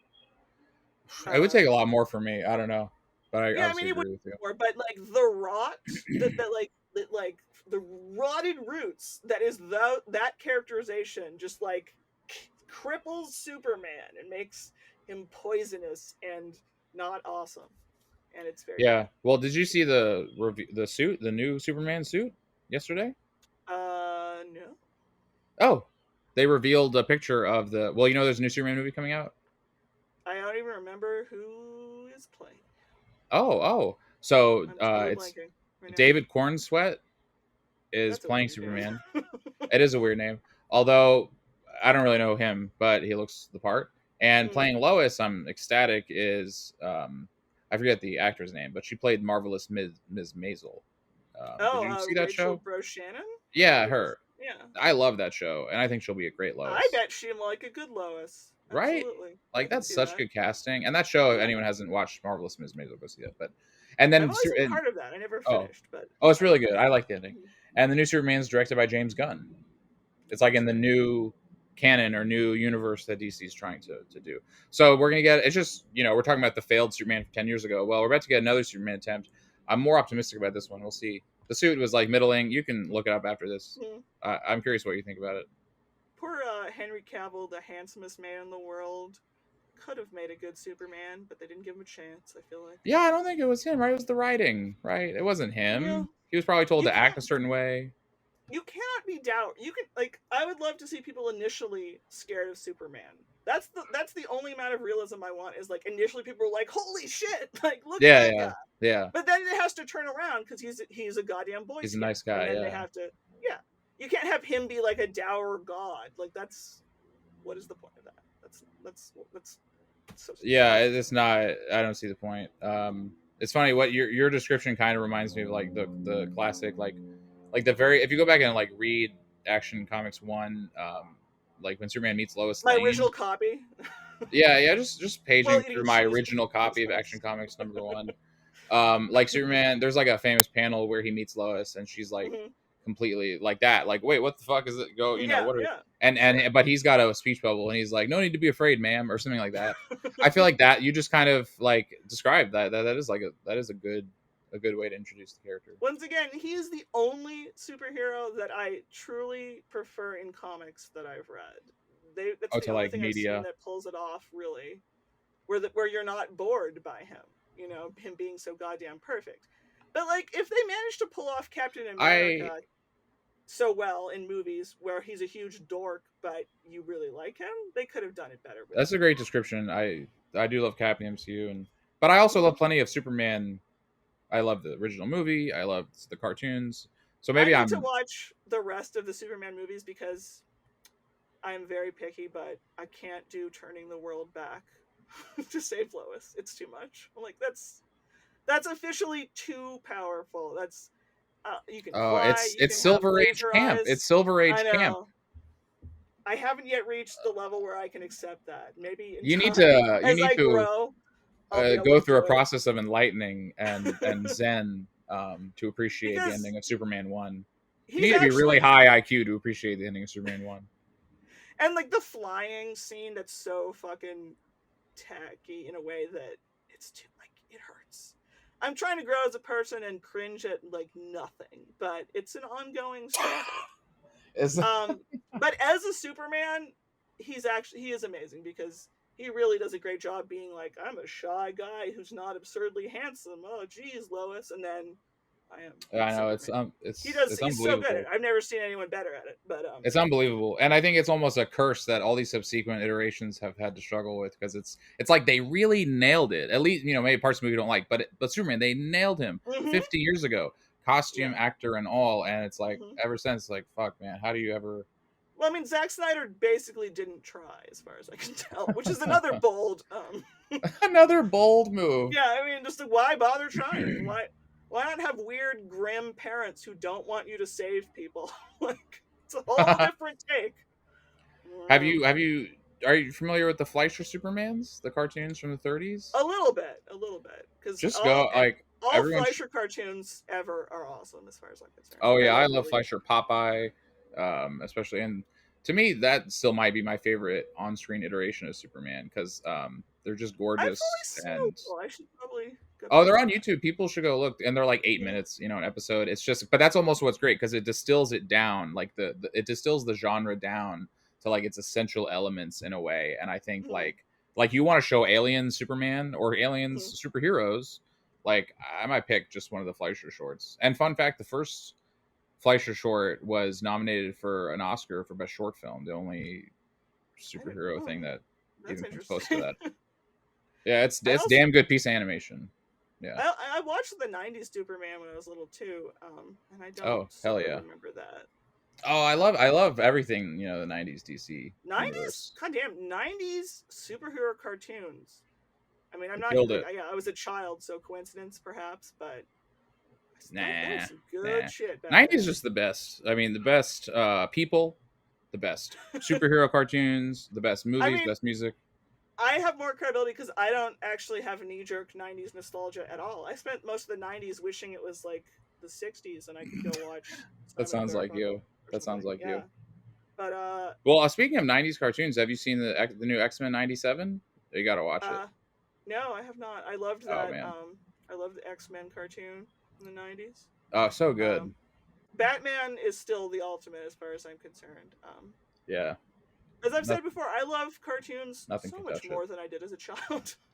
Yeah, cartoons rule. I mean, there's so much inventiveness and kind of open-endedness to the format. You can do whatever you imagine it. It's so unrestricted in a way the live action is. It's so weird to assume that CGI is better. Well, it's easier. Which is a cartoon. Like, everyone's watching animated cartoons. Those are the big blockbusters, but they don't perceive it like that because it looks naturalistic. But it is. CGI is a cartoon. Like, all these movies are fucking cartoons, and that's good. That's fine. But like actually hand-drawn cartoons, or like the Spider-Verse non-naturalistic cartoons, can be way more fun and inventive. Yeah, Spider-Verse I finally saw last year, and it was awesome. I was like, okay, I get it. Oh yeah. That shit, like, that shit came out of nowhere. Just like, oh, okay, animated Spider-Man movie, and then it turned out to be this unbelievable sort of project. Hope the third one is good whenever it comes out. Spider-Man's too blessed with movies, between the Raimi ones and the Spider-Verse. Let's not talk about what happened with Andrew Garfield. That shit was wrong. Those are replaying in theaters right now too this week, but I'm not going because I don't like it. No one's going. There are people going, I think, but almost I don't know. I don't know. I haven't seen many people, like, there are some people who defend parts of those movies for sure. Like any movie. I've seen it, but yeah, like any movie. I only saw the second one, so it's not like you only saw the second one. It's not like I didn't know the character, and that was bad. It was bad in many ways. So. It's like, who's this Spider-Man guy? I can't start on the second movie. Spider-Man? I don't understand. I've never heard of such a thing. I'm used to spiders, and I'm used to man, but together, that's a weird thing. I was bewildered the whole time. This spider fellow. Yeah, those movies are bad. It's a shame. I don't know why they tried to reboot him so early, tell the same story again in like a very derivative way, and make it a little darker. And well, you have a movie now.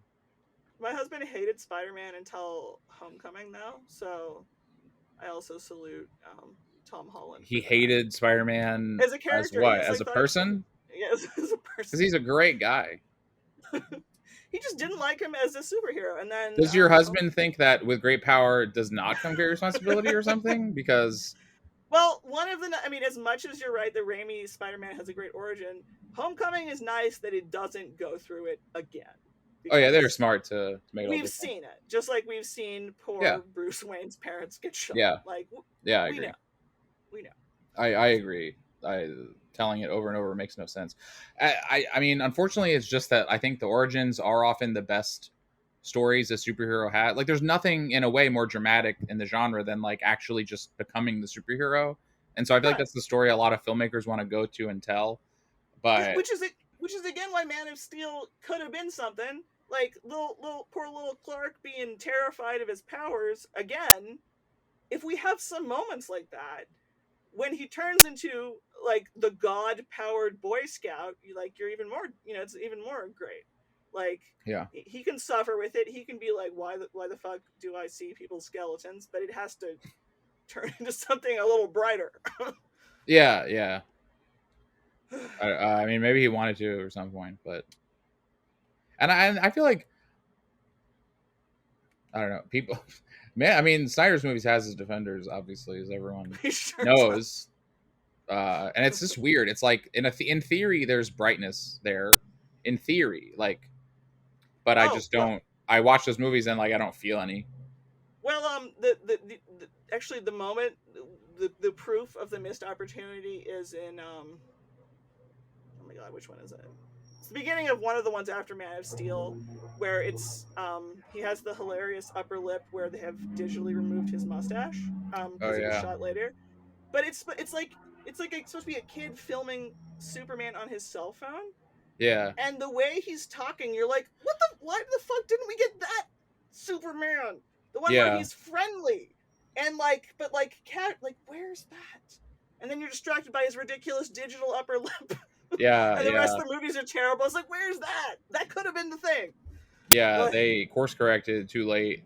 And that was Justice League, the Whedon, to go back to that was the Whedon Justice League. Which was League, also terrible. Which is like there was abrupt Whedonism suddenly. Yeah, that one it was almost worse to me because it was like a Frankenstein of a movie. Like I could tell which scenes were Snyder and which were Whedon, so I'll take one or the other. I think. But the Snyder Justice League, did you see that? I watched the beginning of it and I was like, I can't. Yeah, it's like 4 fucking hours. But actually, it's my favorite Snyder thing I've seen. Like I didn't like love it, but like finally, I felt like there was, and part of it was because they let him do 4 hours, so it felt like a series of vignettes rather than like a coherent single film. Yeah, and so I think that like benefited his style. Yeah, and I actually found myself enjoying his weird long version of Justice League. If you watch the whole thing, then you officially he gets a passing grade, or you do, because I like never turn off movie. I'm like I'm addicted. I finish. I'm like not. It's just the way I actually, which is weird because I supposedly have ADHD and can't get anything productive done. But I saw recently like a Reddit thread like, which Taylor Swift songs do you fast forward through to get to the bridge? I was like, what the fuck are you talking about? A 3-minute song? Like what? What is people's attention spans? It's weird. I'm like, I thought my attention span was shit, but if I start, let's do the thing. I'm not gonna fucking listen to like I commit, and even if it's bad, like it might be bad in an interesting way or something, or just funny, or I just want to finish it. One of the only movies I have ever turned off solely because I couldn't take it anymore was Ella Enchanted. Because that was a fucking great children's book. And is that with Anne Hathaway? Is baffling. Oh yeah, I've seen that movie. So weird. I saw the movie a few years ago. I can't take it. I mean, admittedly, I wasn't a 8-year-old girl when I saw it, so I'm not the intended audience. But I didn't like it. If I read the children's book right now, I'd be like, this children's book fucking rules. And that's what it was. I thought the premise was better for a book than a movie, because wasn't there some weird premise like where she couldn't. She's cursed / blessed by a dumbass fairy who with the gift of obedience. Right, she has to do what you say. And I felt like a half hour into the movie, I was like, this feels like a better premise for a book than a movie, because it means your character inherently has no agency or anything, and which rarely are movies. Away, though. Well, yeah, but like it's just like the whole time I'm just seeing a character with no I don't know. And Such most a stories, weird I feel like, movie. are propelled by a character who's like doing something in the Well, world. one would think. Yeah, Well, very weird. well, I'll say the jury's still out until we get like the Zack Snyder Ella Enchanted, because you know, maybe the visuals could be good. It could, you know, the 4-hour cut. There's yeah, that's the children. You know what? I don't know. We're We're heading into the last phase of the I was like, podcast, our everyone. generation is sullied. Like, we're scorned by, we only like shit for children. But I like Ella Enchanted, great children's book. I sometimes, to fall asleep, if I listen to an audiobook of a book that I know, it's very reassuring. You fall And like asleep listening to an audiobook. Wow, I don't think I could do sometimes, that. like The Secret Garden is a fucking great book. That writing is really good. I've never read it or heard it. I So thought you is were going to pick like Mein Kampf or something. You listen to it and it sort of just so is The Little puts you to Princess, sleep. by the same author. Like, I keep thinking I've seen The Simpsons where the professor is playing with one of those toys with like the colorful balls, and you like push the thing on the stick and it pops. Oh yeah, I remember that. And like these little kids, and they're like, "Can we play with it?" And it's like, "No, children, you won't appreciate it on as many levels as I do." And sometimes I think about that when I think Holy about shit. how much I like something for children, and I know why it's good now in a way that That's I probably didn't when I was little. But I That's a always think great gag. about that scene. I like that. I'm gonna think about that now too. That's a really great gag. Well, I think it's a trade-off though. Like when you're a kid, like you kind of just take the surface level of everything, so you don't analyze it or contextualize it. But it feels fresh and it feels new and it feels like totally, you know. Whereas as an adult, like less and less do things give you that feeling. But at least Yeah. you can analyze and pick apart something and like see, oh, this was this influence and this was what they meant this and this stood for that. And like that obviously has its own joy that you don't have access to as a kid. Part of being alive. I'm a fan. Oh yeah. Well, we've really covered. Maybe we've everything, overanalyzed. as usual. Some might say. I would say no, but it's warm. I'll have to think about it.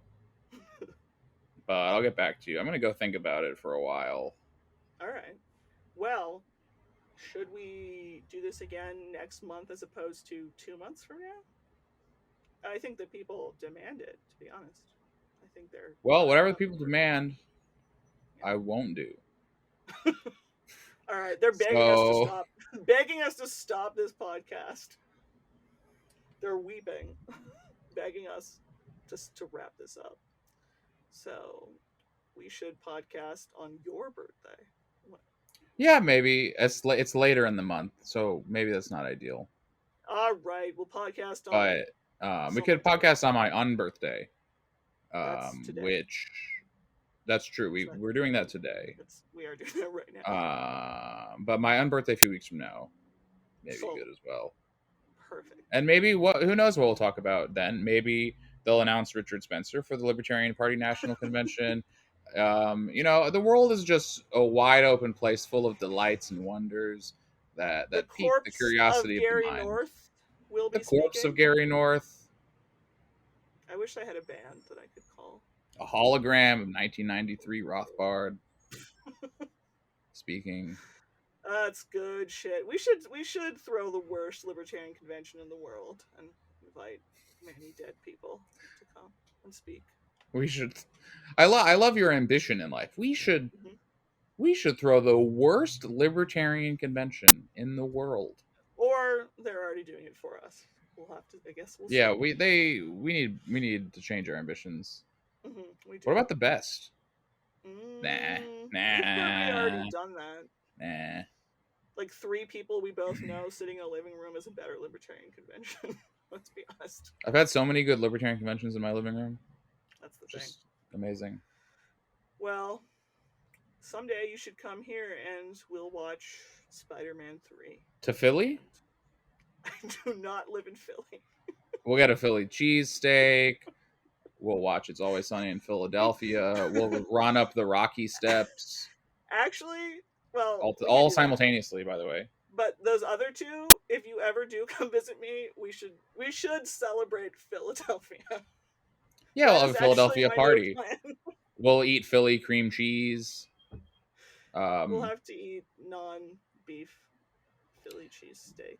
Yeah, they make versions of that. I've had it. Okay.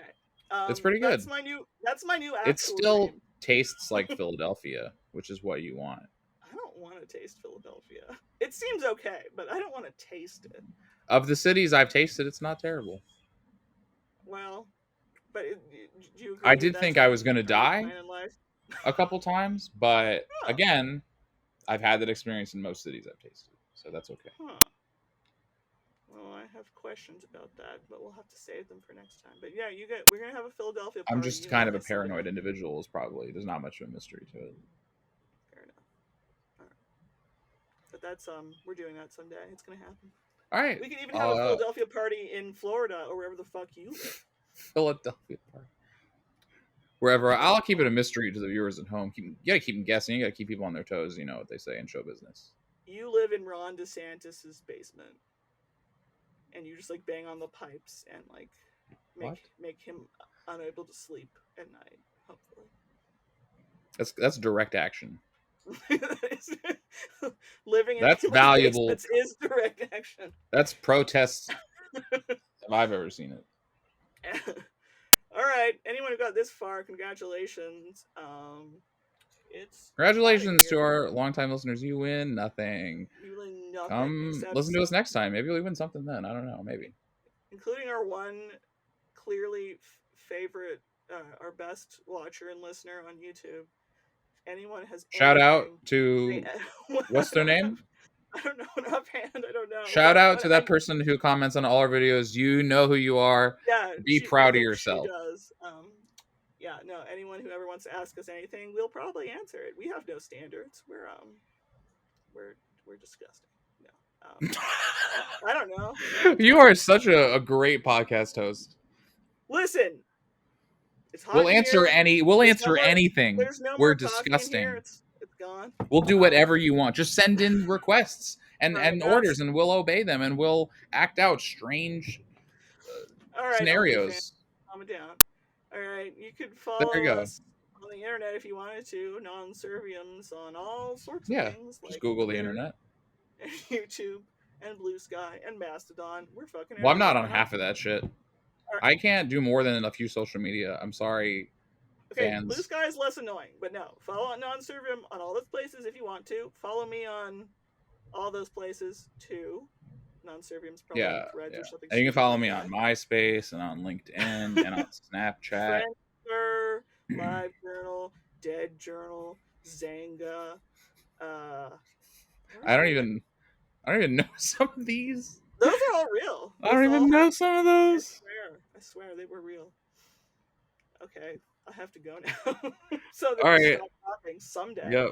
Goodbye, audience. Goodbye, Corey. Bye. See you Bye. next time. Bye.